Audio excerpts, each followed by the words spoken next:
Πάμε να δούμε 5 λάθη που καταστρέφουν τα μαλλιά μας, ειδικά το καλοκαίρι. Το καλοκαίρι είναι η πιο απαιτητική εποχή για τα μαλλιά μας. Ξέρετε γιατί? Γιατί υπάρχει υψηλή θερμοκρασία, ο ήλιος, η θάλασσα, αλλά και η πισίνα. Λάθος πρώτο είναι ότι δεν χρησιμοποιούμε αντιλιακά προϊόντα στα μαλλιά μας.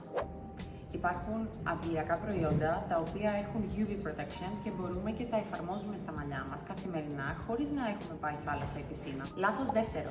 Μήπως είσαι και εσύ από αυτές που αφήνεις το αλάτι και το χλώριο για πολλές ώρες στα μαλλιά σου? Ιδανικά, θα πρέπει να ξεπλύνεις τα μαλλιά σου με καθαρό νερό. Λάθος τρίτο.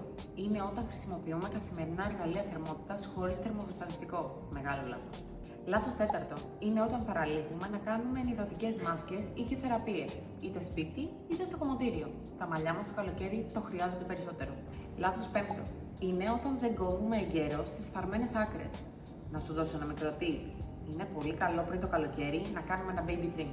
Με τη σωστή περιποίηση και φροντίδα, τα μαλλιά μας μπορεί να είναι υγιή, λαμπερά και δυνατά όλο το καλοκαίρι. Επισκέψου και εσύ λοιπόν το MD Hair Salon Spa στην Καλαμάτα για εξειδικευμένες συμβουλές και επαγγελματική φροντίδα.